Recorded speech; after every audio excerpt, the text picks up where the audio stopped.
그 리 유니버시티의 총장을 지내고 독실한 크리스찬으로 일생을 산 찰스 폴 콘, 폴 콘, 발음하기 힘드네요.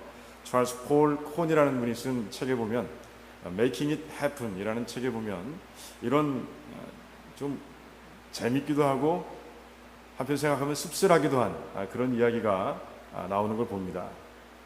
한 번은 이 찰스가 이제 그 아틀란타로 출장을 갔어요.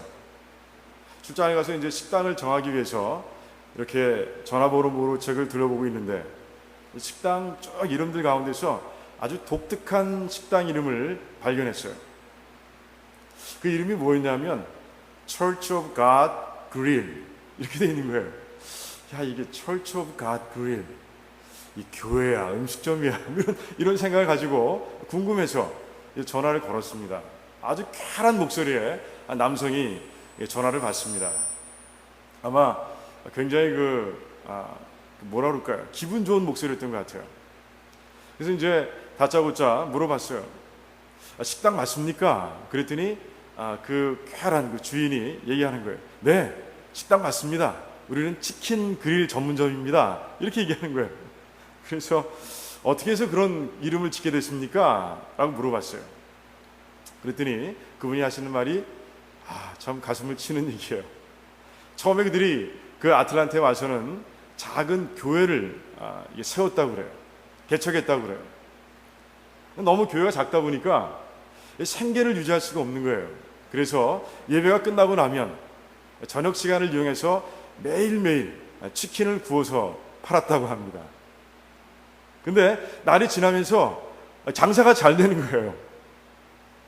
그래서 점점 교회 사역은 줄이고, 그리고 식당 사역은 열심히 하고, 그러다 결국은 교회 문을 닫아버리고요, 식당을 전적으로 하게 됐다고 그런 얘기를 하는 거예요.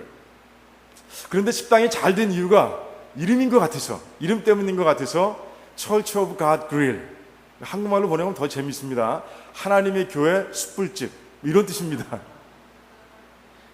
하나님의 교회 숯불 치킨집, 이런 거예요. 이름이 좋아서 지금까지 이름을 그대로 달고 그렇게 영업을 하고 있다고 그런 얘기를 하더라는 것이에요. 재밌기만 합니까? 상당히 씁쓸한 그런 얘기죠. 이 베드로가 이 땅에 사는 나그네들, 아시아에 있는 그 교회들에게 편지를 보내면서 그의 마음속에는 한 가지 단어가 자리 잡고 있습니다. 여러 가지 단어가 자리 잡고 있지만 그 중에 하나는 염려가 되는 단어는 무엇인가? 환난이라는 단어예요. 환난. 왜?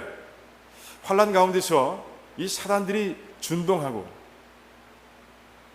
성도들을 유혹하고 넘어뜨리는 그런 모습을 수차례 그가 보았기 때문에 그렇습니다.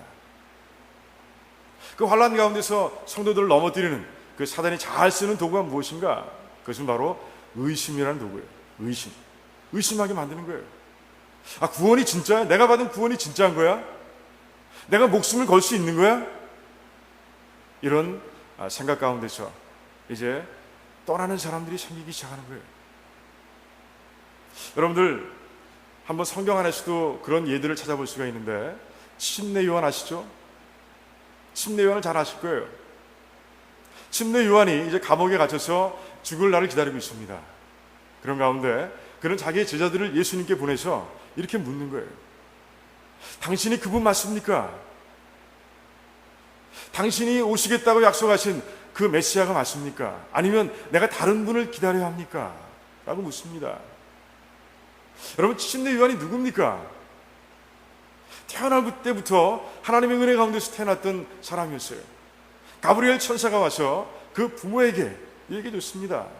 이제 주의 길을 예비할 자가 너희들 가운데서 이제 자녀로 태어날 것이다 라고 분명하게 말씀해 주셨어요. 태어날 때부터 하나님의 목적을 가지고 그 주를 예비한다라는 목적을 가지고 태어났던 침례 요한이었어요. 그는요, 예수 그리스도께 직접 침례를 베푼 그런 사람이었습니다. 침례를 베푸는 가운데 이제 비둘기 같은 성령이 예수님께 내려 임하시는 모습을 보고 증거했던 사람이에요. 그런데 그가 죽음에 입막하자, 죽음이라는 환난 앞에 서자 그의 마음이 흔들리기 시작하는 거예요.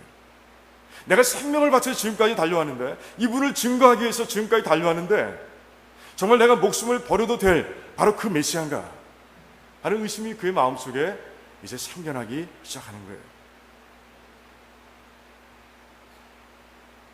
베드로도 환난 가운데서 똑같은 경우는 다르지만 비슷한 경우를 체험합니다. 이제 잡혀오신 예수님을 그 끝까지 따르기 위해서 생명을 걸고 이제 대제사장의 집에 옵니다. 하지만 너 예수님을 알지 않느냐? 너도 예수파 아니냐? 예수당 아니냐? 라고 물어보는 여종과 사람들의 물음 가운데서 그는 예수님을 부인하고 나중엔 저주까지 하고 마는 것이에요. 만약에 그가 예수 그리스도께서 메시아라, 하나님의 아들이라, 이 세상을 회복하실 분이시라 라고 분명히 믿었다면, 의심하지 않고 믿었다면 그는요 분명히 고백했을 거예요. 나는 압니다. 나는 저번에 제자입니다 라고 얘기했을 거예요. 하지만 그는요 그 환난 속에서 그 한치의 의심 때문에 결국은 예수를 부인하고 그리고 저주하는 그런 모습을 보이고 마는 것이에요. 베드로는 그 환난의 힘을 아는 것이에요. 그 강한 힘을 아는 것이에요. 그 환난을 틈타서 의심으로 유혹하는 그런 사단의 힘을 잘 아는 것이에요. 그런 가운데 오늘 말씀을 통해서 베드로는 아주 중요한 것을 전하는 모습을 보게 됩니다. 10절의 첫머리를 보니까 이 구원에 대하여는 이렇게 얘기하고 있습니다. 무슨 말이에요? 내가 전함으로 인해서, 아니 다른 선지자를 통해서 또는 다른 사도를 통해서 전함을 받고 너희들이 받은 그 구원이라는 것은 이렇게 시작하는 거예요. 그런 가운데 구원이 얼마나 소중한 것인지, 구원이 얼마나 불변의 절대의 진리인지를 베드로는 오늘 말씀을 통해서 강하게 증거하고 있는 모습을 오늘 보게 되는 것이에요. 오늘 말씀을 가만히 읽다 보면 이게 무슨 말인지 하고 생각할 때가 있습니다. 그런데 몇 가지 문법적인 그리고 몇 가지 문장 구조를 우리가 잘 이해가 나면 그렇구나, 베드로가 지금 얘기하고자 하는 요점이 이것이구나 하는 것을 우리가 분명하게 깨닫게 됩니다. 첫 번째, 베드로는요 10절과 11절을 통해서 너희들 받은 구원, 그 구원의 은혜는 절대로 불변하는 진리라 라고 이렇게 선포하고 있습니다. 여러분들은 이 진리를 믿고 있습니까? 흔들리지 않는 믿음으로 믿고 있습니까? 오늘 말씀을 한번 잘 들어보시기 바랍니다. 먼저 이 말씀을 이해하기 위해서는요 이 은혜라는 단어가 한 번 더 설명되고 있다는 것을 여러분들이 오늘 말씀 가운데서 찾을 수 있어야 돼요. 오늘 말씀을 보면 은혜와 똑같은 단어가 아니라 은혜를 설명하는 구절이 등장하는 것을 우리가 보게 됩니다. 11절에 나와 있는데 한번 볼 수 있겠습니까? 찾을 수 있겠어요? 11절에 그 받으실 고난과 후에 얻으실 영광, 이게 바로 은혜라는 것이에요. 왜 그렇습니까? 조금만 생각하면 알 수 있습니다. 하나님의 구원의 은혜가 어디서 옵니까? 어디서부터 왔습니까? 예수 그리스도의 고난과 예수 그리스도의 영광의 부활을 통해서 우리에게 전해진 것이에요. 그러니 이 주의 고난과 후에 얻으실 영광은 바로 은혜라는 말씀입니다. 그런데 그 은혜를 미리 선포한 자들이 있다는 것이에요. 우리에게 미리 알려준 구약의 선지자들이 있는데 그 선지자들에게 누가 알려주느냐? 그 선지자들이 어떻게 알았느냐? 이게 중요한 것이에요. 어떻게 알았다고 되어 있습니까? 누가 알려줬다고 되어 있습니까? 11절에 나와 있습니다. 그리스도의 영이라고 되어 있습니다. 이 그리스도의 영은 누굽니까? 성령. 네, 맞습니다. 성령 하나님이에요. 그런데 왜 하필이면 성령이라고 얘기하지 않고 그리스도의 영이라고 베드로는 이해하고 있을까요? 성경 전체를 통틀어 봐도요, 이 그리스도의 영, 예수 그리스도의 영이라는 표현은요 딱 5번밖에, 이걸 포함해서 5번밖에 등장하지 않습니다.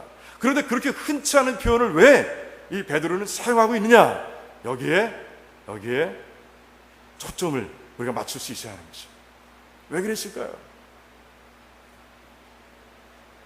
먼저 그 은혜를 베푼, 그 고난을 당하시고 그 영광을 취하신 후에 우리에게 구원을 부어주신, 구원의 은혜를 부어주신 그 예수 그리스도께서 하나님이시라 라는 것을 분명하게 전하기 위해서 그렇게 얘기하고 있는 것이죠. 그리스도가 누구냐는 것이죠. 너희들 만나보지 못했지만, 보지 못했지만 너희들이 사랑하고 믿고 있는 그 그리스도가 누구냐? 너희는 누구라고 믿고 있느냐? 베드로는 옛날에 벌써 고백한 적이 있어요. 저는 그리스도시요 살아계신 하나님의 아들이십니다라고 고백한 적이 있습니다.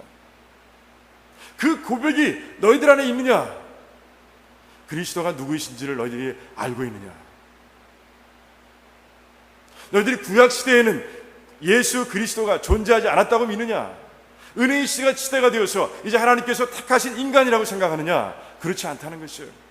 그 먼 옛날 이사야와 다니엘과 스가랴와 미가와 이들을 통해 하나님께서 예수 그리스도에 오실 것을 분명히 선포했는데 그때에도 그 선자들에게 그 놀라운 메시지를 전해주신 분이 바로 그리스도시라, 성령을 통해서 주신 분이 바로 그리스도시라라고 분명하게 베드로는 얘기하고 있는 것이에요. 구약의 시대뿐이 아닌 것이에요. 태초부터 존재하신 분이 바로 하나님 그리스도시라, 예수시라라고 얘기하고 계십니다. 그런 가운데 하나님께서 주신 말씀, 하나님께서 성령을 통해 주신 말씀, 그 말씀은 진리라라고 베드로는 분명하게 얘기하고 있는 것이죠.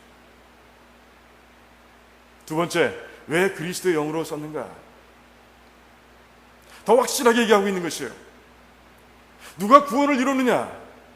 누가 너희들에게 구원의 은혜를 베풀어 주셨느냐? 바로 예수님이시잖아요. 그 예수 그리스도께서 성령을 통해서 자신이 하실 일을 미리 말씀하셨다는 것이에요. 자기 자신이 이 땅에 오셔서 하실 일을 미리 말씀하셨다는 사실이에요. 다른 사람이 아니에요. 그 누구도 아닙니다. 예수 그리스도께서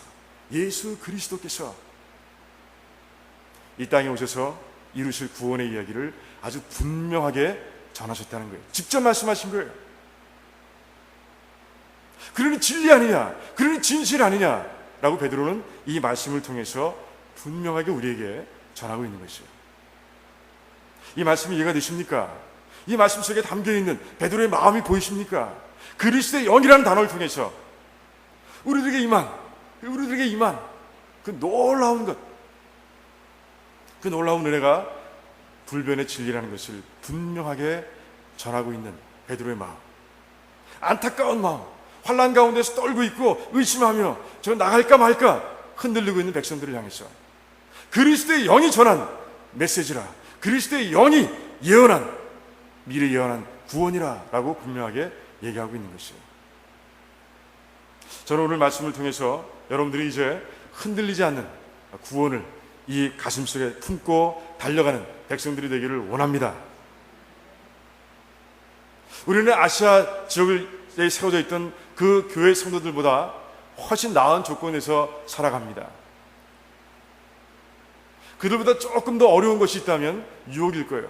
The Church of God Grill, 그 주인처럼 우리가 유혹을 훨씬 더 많이 겪고 있는지 모르겠습니다. 달콤한 유혹들이죠.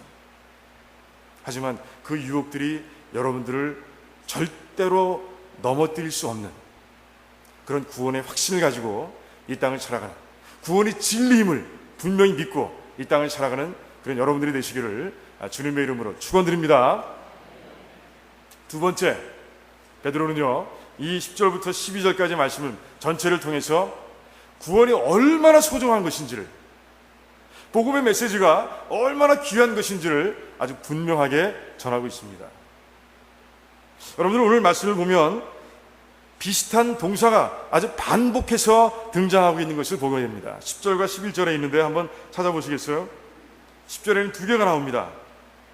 연구하고 부지런히 살펴서. 11절에는 맨 마지막에 상고하니라 라고 되어 있어요. 그냥 한 번만 써도 돼요.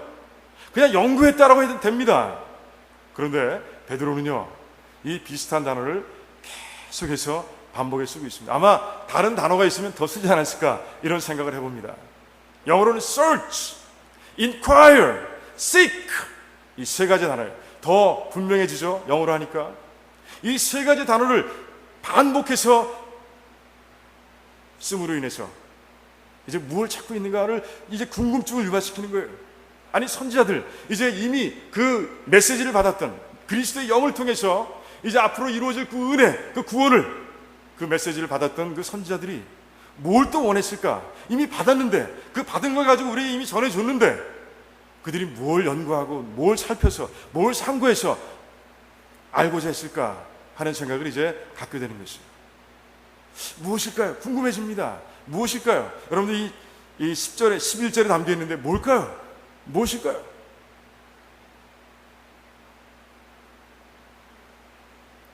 (11절) 마지막 부분에 어느 시 어떠한 때를 지시하는지를 상고했다고 그랬어요. 이제 복음의 메시지는 받았어요. 너무 기뻐요. 그들도 다 어려움 가운데 있었습니다. 나름대로의 어려움 가운데 있었어요. 이사야, 다니엘, 스가랴, 미가 다들 어려운 가운데 있었어요. 그 외에도 모든 선지자들 그런 가운데 있어요. 메시아가 온다는 소식이 그들의 입 가운데, 또 마음 가운데, 영혼 가운데 임했을 때 그들의 생각을 한번, 그들이 어땠을까 한번 생각해 보시기 바랍니다. 와우! 메시아가 오신대! 메시아가!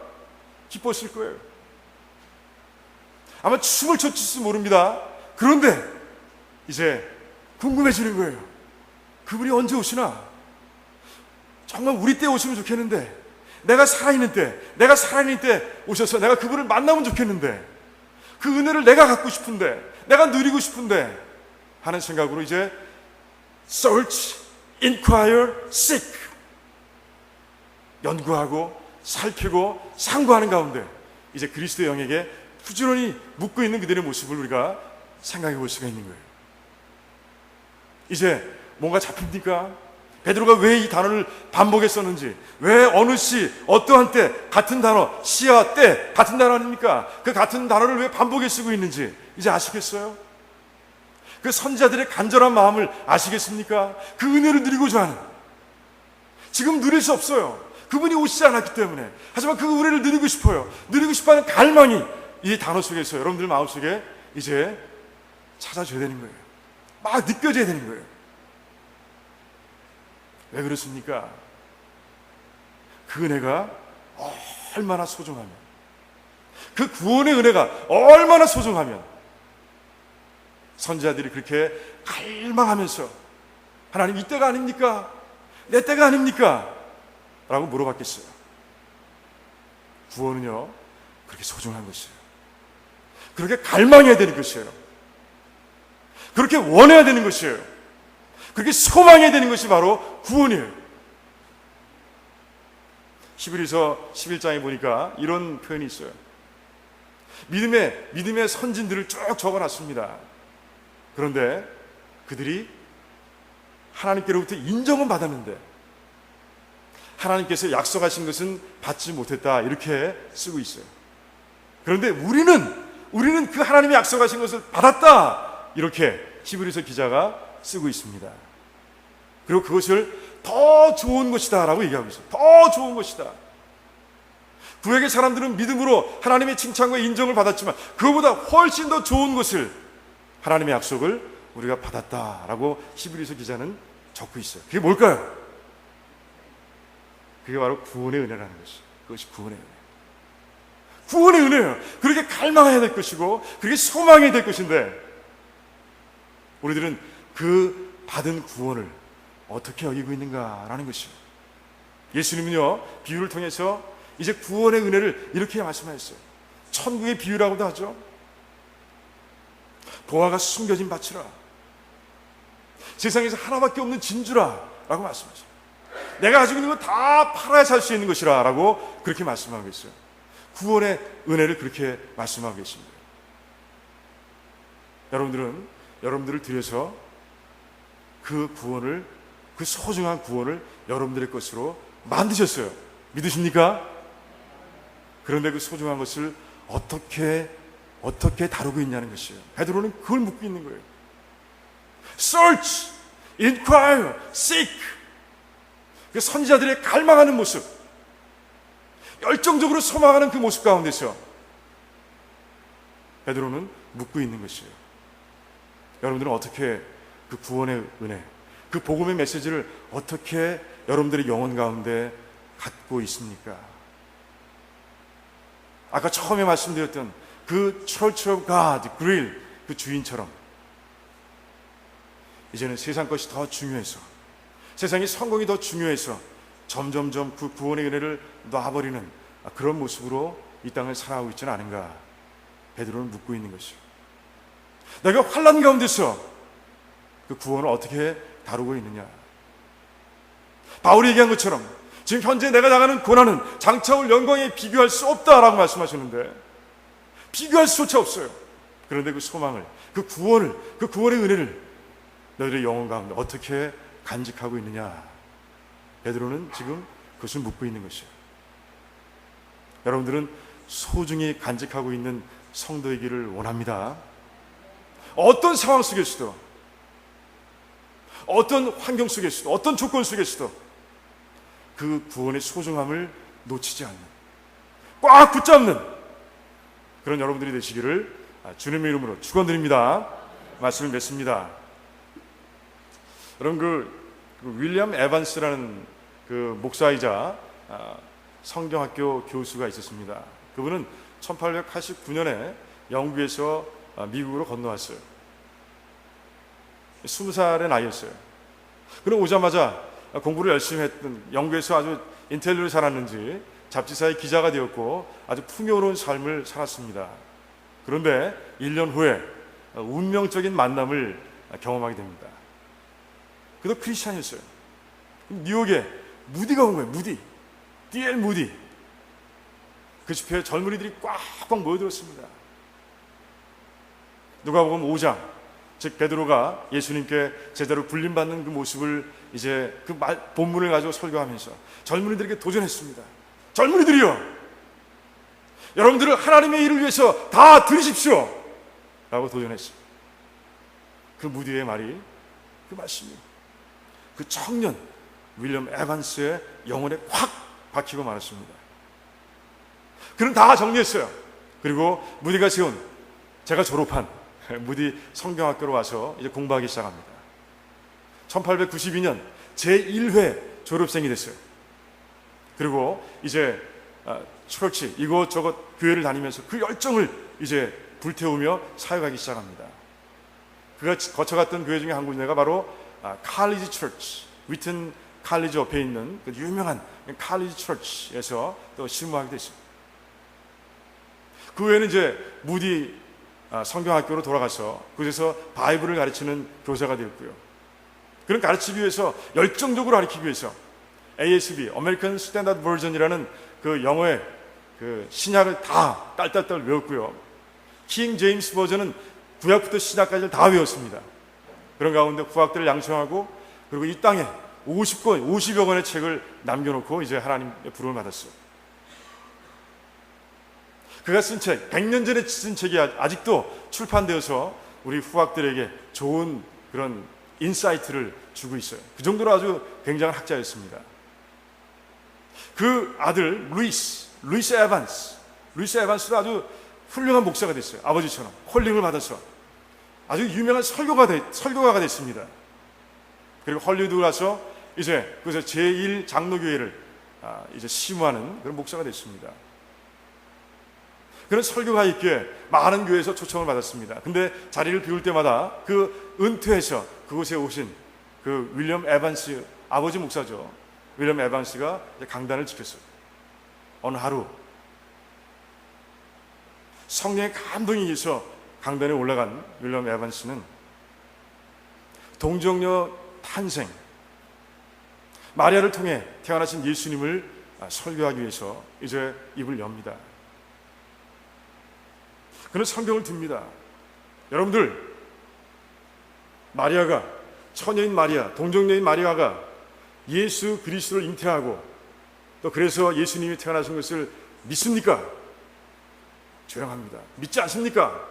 여러분 믿지 않는다면 찢어버리십시오. 직접 찢어가지고 이제 바닥에 버립니다. 여러분들, 예수님께서 부활하셨다고 했는데 믿으십니까? 안 믿으십니까? 믿지 않으십니까? 그럼 찢어버리십시오. 또 찢어가지고 바닥에 버립니다. 예수님께서 이 땅에 오셔서 일으키신 모든 기적들, 여러분 믿으십니까? 하면서 이제 기적 하나하나를 얘기하면서 다 찢어서 바닥에 내려놓습니다. 이 바닥에는 찢겨진 성경이 수북하게 쌓여 있습니다. 자, 여러분, 이제 복음서에는 산상수훈을 비롯한 이제 이 땅의 윤리만 다루는 그런 말씀만 남았습니다. 여러분들이 좋아하는 말씀만 남았습니다. 하지만 제겐 다릅니다.